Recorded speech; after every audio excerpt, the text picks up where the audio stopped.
एक गांव में दो भाई रहते थे। बड़ा भाई गंगाराम बहुत अमीर था। उसके घर में किसी भी चीज की कमी नहीं थी। वही छोटा भाई सेवकराम बहुत ही भोला और नेक दिल इंसान था। उसके परिवार में उसकी पत्नी और एक बच्चा था। वह इतना गरीब था कि वह मिट्टी के मकान में रहता था। गंगाराम की पत्नी के 3 पुत्रियों के बाद पुत्र हुआ था, तो गंगाराम ने एक बड़ा प्रोग्राम रखा, जिसमें उसने गांव के और बाहर के बड़े बड़े अमीर लोगों को बुलाया था।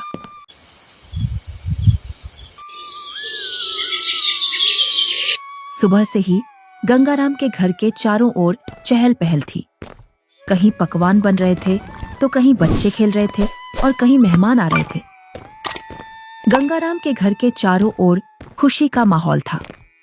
धीरे धीरे चारों ओर के मेहमान आ गए, पर आपके छोटे भैया सेवक कहीं दिखाई नहीं दे रहे हैं। अभी तक आए नहीं। आपने गांव में सबको बुलावा दिया है ना? अरे हाँ, बुलाया है उसको, आता ही होगा अपने बच्चों के साथ। तू यहीं रुक और मेहमानों को देख, मैं अभी आता हूँ व्यवस्था देखकर।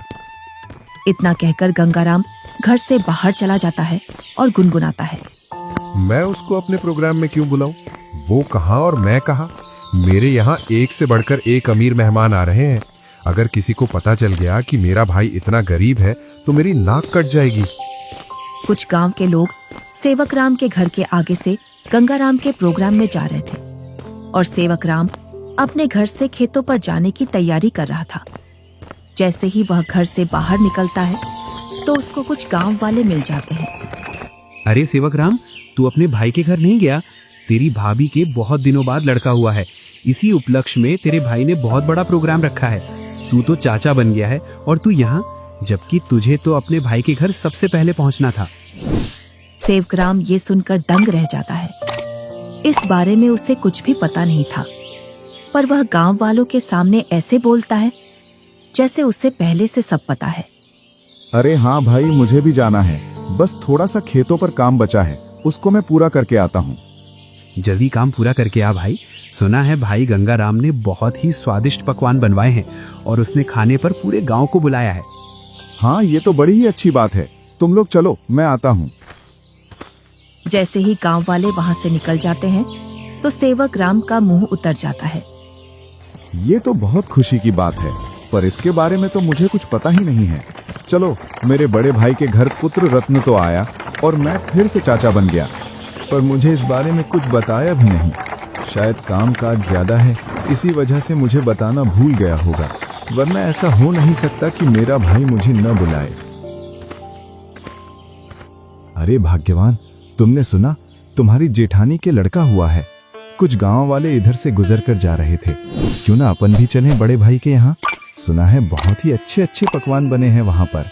अरे, ये तो बड़ी खुशी की बात है। आप फिर से चाचा बन गए और मैं चाची, परंतु उन्होंने हमें बुलाया नहीं। बिना बुलाए हम कैसे जा सकते हैं उनके प्रोग्राम में? बिना बुलाए वहाँ जाना सही नहीं होगा। अगर गांव में इस बात का पता चल गया कि हम बिन बुलाए उनके प्रोग्राम में आए हैं तो लोग क्या कहेंगे? बड़े भैया इतना बड़ा प्रोग्राम कर रहे हैं और इतने बड़े प्रोग्राम में पूरे काम की जिम्मेदारी भी उन्हीं पर है। तुम्हें पता है ना उनके पास कितना कामकाज होगा। इसी कामकाज की वजह से हमसे बोलना भूल गए होंगे और प्रोग्राम वाला आदमी तो कुछ ना कुछ तो भूल ही जाता है। आप लोग चलो ना, मैं अपने ताऊ का घर और अपने छोटे भाई को देख आऊंगा। कैसे चलें बेटा? मन तो मेरा भी बहुत कर रहा है जाने को, पर उन्होंने हमें प्रोग्राम का निमंत्रण भी नहीं दिया और ना ही हमसे बोला। उन्होंने फिर किस मुंह से उनके प्रोग्राम में जाएं? क्या हम अपने छोटे भाई से मिलने नहीं जाएंगे पापा? क्यों नहीं, हम जरूर चलेंगे आपके छोटे भाई से मिलने के लिए। क्यों आप छोटे बच्चे को झूठी तसल्ली दे रहे हो? तुम्हें पता है ना, तुम्हारे बड़े भाई हमें उनके बराबर नहीं समझते हैं, तभी तो उन्होंने हमें प्रोग्राम में नहीं बुलाया है। तुम तो सदा गड़े मुर्दे उखाड़ती हो। ऐसा नहीं है, वो हमको चाहते हैं, वो तो कामकाज की वजह से बुलाना भूल गए हैं। तुम्हें लग रहा है कि भैया तुम्हें बुलाना भूल गए हैं, तो तुम जाओ। बिन बुलाए मैं नहीं जाने वाली कहीं। मैं तो खूब खुश हूँ अपने घर में। आपको जाना है तो जाओ। ठीक है, मैं और मुन्ना चले जाते हैं। तुम्हें नहीं जाना तो मत चलो। आप जा रहे हो तो जाओ, पर उधर से जल्दी लौट कर आना। सेवकराम और उसका बच्चा प्रोग्राम में जाने के लिए तैयार हो जाते हैं।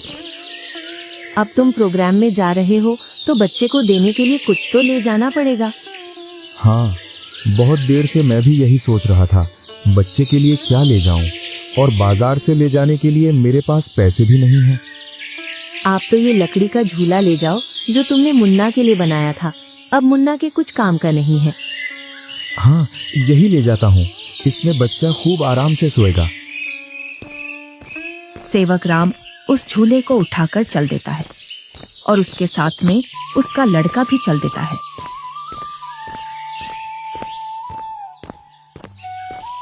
थोड़ी देर बाद दोनों प्रोग्राम में पहुंच जाते हैं। यहाँ तो खूब अमीर मेहमान आए हैं और बच्चे को देने के लिए शानदार और महंगी महंगी वस्तुएं लाए हैं। मेरा झूला तो इनके आगे कुछ भी नहीं है। सेवक राम मेहमानों पर महंगी महंगी वस्तुएं देखकर अपने झूले की ओर देखता है और मन ही मन में सोचता है, मैं क्यों इस झूले को यहाँ लाया? यहाँ तो एक से बढ़कर एक वस्तुएं हैं बच्चे के लिए। मैं भी क्या सोच रहा हूँ, भला हाथ की बनी चीज और बाजार की चीजों में अंतर होता है। बड़े भैया जरूर मेरे झूले को पसंद करेंगे, क्योंकि मेरा झूला सबसे मजबूत है, क्योंकि इसे मैंने अपने हाथों से बनाया है। और सेवक राम निसंकोच होकर मेहमानों के बीच में घूमने लगता है। वह देखता है कि उसके बड़े भैया और भाभी मेहमानों का स्वागत कर रहे थे। तभी गंगाराम की पत्नी की निगाह सेवक राम पर जाती है। तब वह गंगाराम से बोलती है, अरे भैया और मुन्ना तो आ गए, पर देवरानी नहीं दिख रही है। कहाँ आ गए? मुझे तो कहीं दिखाई नहीं दे रहे। वो रहे मेहमानों के बीच में। इधर सेवक राम के पास कुछ मेहमान आ जाते हैं। उसकी वेशभूषा देखकर मेहमान सेवक राम से पूछते हैं, अरे तुम कौन हो और ये कैसी वेशभूषा पहनकर आए हो और ये लकड़ी का झूला लेकर आए हो इस जमाने में? चलो तुम अपना परिचय दो, तुम कौन हो और यहाँ क्या कर रहे हो? इतना सुनकर सेवक राम संकोच में पड़ जाता है और मन ही मन सोचता है, अगर मैं इन्हें ये बताऊं कि मैं गंगाराम का छोटा भाई हूं तो ये लोग क्या सोचेंगे? एक भाई इतना अमीर और एक भाई इतना गरीब कि वो प्रोग्राम में एक जोड़ी कपड़ा भी सही से पहनकर नहीं आ सकता है। इससे अच्छा तो मैं झूठ बोल दूं। मैं गंगाराम जी का मजदूर। अरे तुम इतना क्यों घबरा रहे हो? डरो मत, बेझिझक होकर बोलो। गंगाराम जी का मैं मजदूर मैं छोटा भाई हूँ। वह बहुत कोशिश करता है झूठ बोलने की, लेकिन उसके मुंह से सच निकल जाता है। क्या बोल रहे हो? तुम्हें पता है ना तुम गंगाराम जी को अपना भाई बता रहे हो? तुम्हें पता है ना वो कहाँ और तुम कहाँ? अपने आप को देखो और उनका प्रोग्राम देखो। इतने में ही गंगाराम वहां आ जाता है और बोलता है, क्या बोल रहा है ये? ये तुम्हें अपना भाई बता रहा है कि तुम इसके भाई हो। मेरा भाई होता तो वो इस हालात में रहता। ये तो मेरा हारी है, हारी। इसको मैंने एक दिन प्यार से भाई क्या बोल दिया, मुझे अपना भाई बताने लगा। इतना सुनकर सेवक राम अपना सिर झुका लेता है। आप प्रोग्राम का आनंद लीजिए। चलो मैं और मेहमानों से मिलता हूँ। जी आप मिलिए, हम भी और परिचितों से मिल लेते हैं। चलो तुम यहाँ से बाहर चलो, मुझे तुमसे कुछ बात करनी है। दोनों भाई एकांत में चले जाते हैं। जब तुम्हें पता है मेरे यहाँ एक से बढ़कर एक मेहमान आए हैं, फिर भी तू प्रोग्राम में घुस आया मेरी नाक कटवाने के लिए। और ये क्या लेकर आया है मेरे लड़के के लिए? लकड़ी का झूला। इस झूले में सोएगा मेरा लड़का। मेरा लड़का तो मखमल के झूले में सोएगा। किसमें? मखमल के झूले में। जा यहाँ से, मुझे दिख मत जाना अब इस प्रोग्राम में। अगर कुछ खाना बचेगा तो मैं सुबह भिजवा दूंगा तेरे घर पर। और हाँ, साथ में अपने लड़के को भी ले जाना यहाँ से। मुन्ना की माँ ठीक बोल रही थी कि बिन बुलाए वहां मत जाओ। मेरी ही गलती है जो मैं बिन बुलाए यहाँ आ गया। सेवक राम अपने बच्चे को लेकर अपने घर की ओर चल देता है, बड़े ही उदास मन से। इतने में ही बच्चा बोलता है, पापा, हम छोटे भैया से भी तो नहीं मिले और आप इतनी जल्दी घर चल रहे हो। सेवक राम थोड़ी हिम्मत करके अपने लड़के से बोलता है, बेटा हम शाम को आएंगे। खेतों पर कुछ काम बाकी रह गया था, वो मुझे याद आ गया है। उसे करके मैं आ जाऊंगा। उसके बाद चलेंगे हम तेरे छोटे भाई से मिलने के लिए। दोनों घर पहुंच जाते हैं। मुन्ना घर से बाहर बच्चों के साथ खेलने के लिए चला जाता है। इधर सेवक राम अपनी पत्नी को पूरी घटना सुना देता है और उसकी आंखों से आंसू छलक जाते हैं। पता नहीं ईश्वर की कैसी लीला है, आज भाई ने भाई को पहचानने से मना कर दिया। आप रोइए मत, ईश्वर एक दिन सब ठीक कर देगा। ईश्वर को भाइयों के बीच में इतना फासला भी नहीं रखना चाहिए कि वे एक दूसरे से ही दूर हो जाए। आप इतना दुख मत मनाइए, सब ठीक हो जाएगा। आप बस ईश्वर पर विश्वास रखिए। तीनों सो जाते हैं।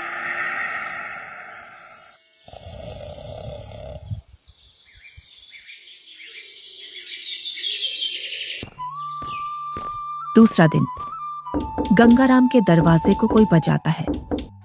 पता नहीं अब कौन आ गया। कल का इतना थका हारा हूं, फिर भी लोगों को समझ में नहीं आता है और आकर दरवाजा खटखटाने लग जाते हैं। गंगाराम जैसे ही दरवाजा खोलता है तो वह देखता है कि सामने एक साधु खड़ा है। क्या है महाराज, क्यों दरवाजे को बजा रहे हो? कुछ नहीं बेटा, बड़े जोरों की भूख लगी है। बस थोड़ा सा खाना मिल जाता तो मेरी भूख मिट जाती।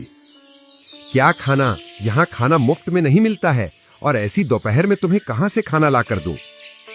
बेटा, घर में कुछ तो होगा, उसमें से ही कुछ खाने को दे दो जिससे मेरी भूख शांत हो जाए। इतना बड़ा गांव है, तुम्हें मेरा ही घर मिला खाना मांगने के लिए? यहाँ कुछ नहीं है, चले जाओ यहाँ से। इतना कहकर गुस्से में गंगाराम दरवाजा बंद कर लेता है। ईश्वर तुम्हें सदा खुश रखे बेटा। इतना बोलकर साधु वहां से चला जाता है। इधर गंगाराम की पत्नी गंगाराम से पूछती है, कौन आया था दरवाजे पर जो तुम इतने जोर से उस पर चिल्ला रहे थे? कोई नहीं, एक ढोंगी बाबा आया था दरवाजे पर, बोल रहा था खाना खिला दो, तो मैंने उससे मना कर दिया, यहाँ नहीं है खाना। तुम भी पता नहीं अब किस नशे में रहने लगे हो। कल का इतना सारा खाना बचा था, वो वैसे ही फेंकेगा। उसमें से कुछ खाना खिला देते। मैंने ये खाना गरीबों और ढोंगियों के लिए नहीं बनवाया है। ये खाना सिर्फ हम जैसे बड़े लोग ही खा सकते हैं। गंगाराम की पत्नी गुनगुनाते हुए वहां से अपने कमरे में चली जाती है। इनको तो पता नहीं अब किस बात का नशा आने लगा है। सीधे मुंह अब किसी से बात ही नहीं करते हैं। इधर साधु सेवक राम के घर के सामने पहुंच जाता है और बाहर से आवाज लगाता है, अरे घर में कोई है? अरे घर में कोई है? आवाज सुनकर सेवक राम घर में से बाहर निकल आता है। साधु को देखकर बोलता है, जी साधु महाराज, बताइए मैं आपकी क्या सेवा करूं? कुछ नहीं बेटा, बहुत तेज भूख लगी है। कुछ खाने को मिल जाए तो आत्मा तृप्त हो जाएगी मेरी। क्यों नहीं साधु महाराज, आइए आइए, जो कुछ हमारे घर में खाने के लिए मिलेगा हम आपको खिलवा देंगे। दोनों घर के अंदर चले जाते हैं। सेवक राम और साधु जमीन पर बैठ जाते हैं और सेवक राम अपनी पत्नी से बोलता है, अरे भाग्यवान, घर में कुछ हो तो खाने का साधु महाराज को ले आओ। सुबह की कुछ दाल रोटी रखी है और अभी खाना बनाने के लिए घर में कुछ भी नहीं है। अरे बेटी, तुम तो शर्माओ मत, जो घर में खाने का हो वही ले आओ, मैं तो खा लूंगा। सेवक राम की पत्नी जो घर में खाना था उसी खाने को गर्म कर लाती है। लीजिए साधु महाराज, गरीब के घर का खाना। हमारे पास तो खाने में यही है। अरे बेटी, तुम अपना मन इतना उदास मत करो। मैं तो ईश्वर की कृपा से जो मिलता है वही खा लेता हूँ। और तुम दोनों इतना उदास क्यों हो? कोई समस्या है आपके यहाँ? साधु महाराज, खेतों में इतना काम कर रहा हूँ, उतनी ही गरीबी आ रही है। गरीबी कम होने का नाम ही नहीं ले रही है। अब तो स्थिति ऐसी हो गई है, 2 वक्त का खाना भी बड़ी मुश्किल से मिलता है।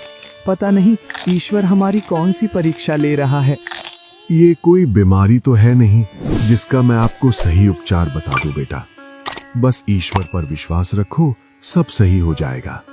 फिर भी मुझे लगता है तुम मुझे तुम्हारी समस्या सही से बता नहीं रहे हो।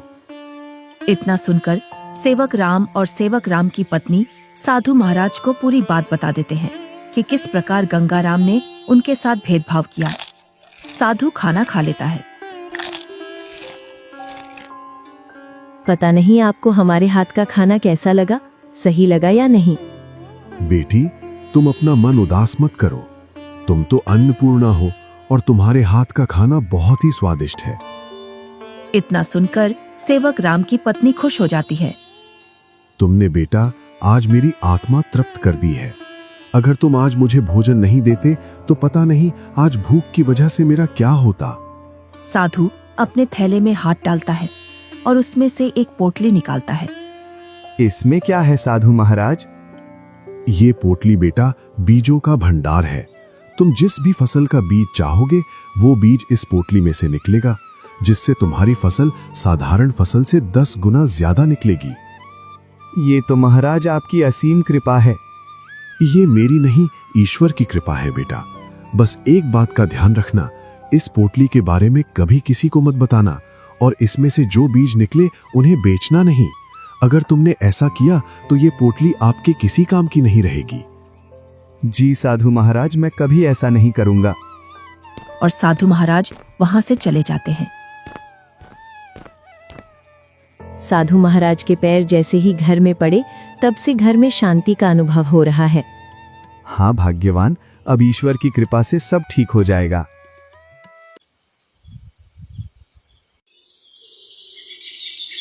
जैसे ही सेवक राम ने अपने खेतों में उन बीजों की बुआई की तो चारों ओर सेवक राम की फसल के ही चर्चे थे। इधर गंगाराम अपने धन के घमंड में जी रहा था, जिससे वह किसी से भी सीधे मुंह बात नहीं करता था। इधर सेवक राम की संपत्ति बढ़ रही थी और गंगाराम की घट रही थी, और इसी के साथ गंगाराम के घर में अशांति भी बढ़ रही थी। कुछ ही दिनों में सेवक राम ने गांव में गंगाराम से भी बड़ा मकान बना लिया था, और सेवक राम अब अपने घर में खूब खुशी खुशी रह रहा था। पर एक दिन, मालिक, अब मैं आपके यहाँ काम नहीं करूंगा।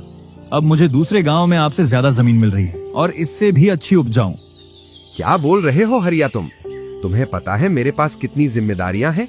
तुम चले जाओगे तो मैं अकेला कैसे खेती और घर संभालूंगा, और ऊपर से मैं अकेला आदमी। मुझे जहाँ मुनाफा मिलेगा मैं वहीं काम करूंगा मालिक। अगर मुझे इतनी ही मेहनत में मुझे वहां ज्यादा फसल मिलेगी तो मैं वहीं जाऊंगा। अरे हरिया, मैं भी तो तुम्हें खूब मुनाफा करवाता हूँ। बस तुम इस साल और रुक जाओ, मैं जब तक दूसरा हारी देख लूंगा। मालिक, 2 सालों से तुम मुझे बेवकूफ बना रहे हो। न तो तुम अनाज ज्यादा देते हो और न ही तुम दूसरा हारी रखते हो। मैं तो चला, तुम जानो और तुम्हारी खेती। अरे नहीं, ये तो चला गया। अब मैं क्या करूंगा? कई सालों से मैंने खेतों में काम भी नहीं किया है, जिससे अब मुझसे खेतों में काम भी नहीं होगा। क्यों ना मैं सेवक राम के यहाँ जाऊं? अब तक तो उसने उसकी सारी जमीन बेच दी होगी, क्योंकि हालात तो वैसे भी खराब चल रहे थे उसके। वो जरूर मेरे खेतों पर काम कर लेगा। गंगाराम सेवक राम से मिलने के लिए चल देता है।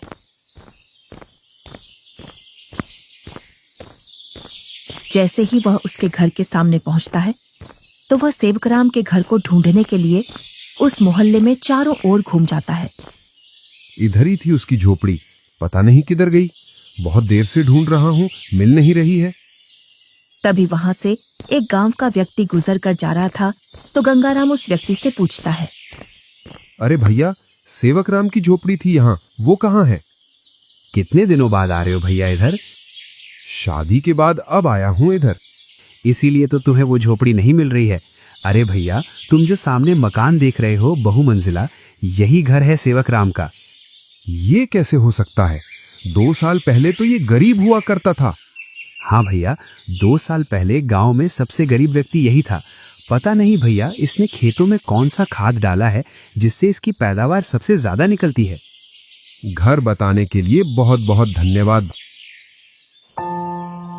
और गंगाराम उस घर के अंदर चला जाता है। जैसे ही सेवक राम अपने बड़े भैया को घर के अंदर देखता है तो वह बहुत खुश होता है। अरे मुन्ना की माँ, वो देखो हमारे घर में कौन आया है। बड़े भैया, आओ भैया बैठो। अरे, तुमने इतना शानदार घर कैसे बनाया? तुमने तो पूरा ही नक्शा बदल दिया।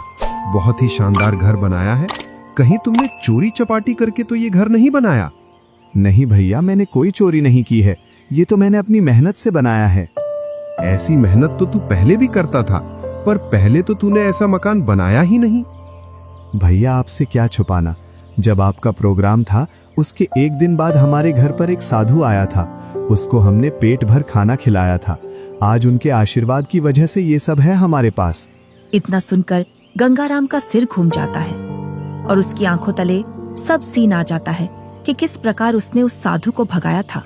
वो साधु तो सबसे पहले मेरे घर आया था, इसका मतलब ये सारा धन मेरा हुआ। क्या बोल रहे हो भैया? ये तो मैंने अपनी मेहनत से खड़ा किया है, ना कि जादू से। ये सब तुझे साधु के आने बाद ही मिला है ना? तो इस गांव में सबसे पहले साधु मेरे घर आया था। अगर मैं उसे खाना खिला देता तो ये सारी संपत्ति मेरी होती। इसका मतलब तूने मेरे अधिकार की संपत्ति छीनी है। ये तुम मुझ पर गलत इल्जाम लगा रहे हो भैया। मैं उस साधु को ढूंढ कर लाता हूँ और साधु से तेरे सामने बुलवाता हूँ कि इस संपत्ति पर किसका हक है। और गुस्से में गंगाराम वहां से निकल जाता है। कई दिनों तक वह उस साधु को खोजता है। बड़ी मुश्किल से एक जंगल में तपस्या करते हुए वह साधु मिल जाता है। साधु महाराज प्रणाम। कौन हो बेटा जो तुम मेरी तपस्या में व्यवधान डाल रहे हो? मैं गंगाराम हूँ। आज से 2 वर्ष पूर्व तुम मेरे घर आए थे खाना खाने के लिए, जब तुम्हें जोरों की भूख लग रही थी। तुम तो वही हो ना जिसने खाना देने से मना कर दिया था। हाँ, पर उस संपत्ति पर पहला हक मेरा बनता है जो तुम मेरे भाई को देकर आए हो, क्योंकि तुम खाना मांगने सबसे पहले मेरे घर आए थे।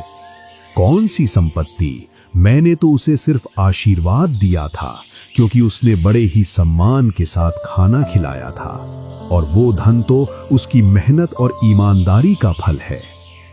इतना सुनकर गंगाराम गुस्से में साधु से बोलता है, साधु, तुम मेरे साथ अन्याय कर रहे हो, क्योंकि उसकी संपत्ति पर पहला अधिकार मेरा है, क्योंकि तुम सबसे पहले मेरे द्वार पर आए थे। अगर तुम मुझे ये पहले ही बता देते कि मैं तुझे और भी अमीर बना दूंगा, तो मैं तुम्हें उससे भी अच्छा भोजन कराता। उसने क्या खिलाया होगा आपको? सूखी रोटी? गंगाराम साधु से बहुत वाद विवाद करता है और गुस्से में साधु से बोलता है, जिससे साधु को क्रोध आ जाता है। बालक, तुमने मेरी सब्र की सीमा खत्म कर दी है। तुम मेरे श्राप से अब बच नहीं सकते हो। इतना सुनकर गंगाराम के होश उड़ जाते हैं। इतने में ही सेवक राम और गंगाराम की पत्नी आ जाती है। क्षमा कीजिए साधु महाराज, क्षमा कीजिए। अरे बेटी, तुम क्यों माफी मांग रही हो? मेरे पति थोड़े उग्र हैं, उनको पता नहीं है किससे कैसे बात करना है। इतना सुनकर गंगाराम भी माफी मांग लेता है। गंगाराम, अभी तक तुम्हारा जो घर चल रहा था वो तुम्हारी पत्नी के निर्मल भाव की वजह से चल रहा था। अब तुम अपने लालच को छोड़ दो और दोनों भाई साथ साथ रहो, क्योंकि तुम्हारा छोटा भाई बहुत ही ईमानदार है। जी साधु महाराज। तुम्हें कैसे पता चला मैं यहाँ हूँ? आप जिस दिन साधु महाराज की खोज में निकले, उसी दिन भैया मेरे पास पहुँच गए थे और उन्होंने आपके बारे में मुझे सब बता दिया था। भाई हो तो तेरे जैसा, मेरे जैसा भाई किसी को भी नहीं मिले।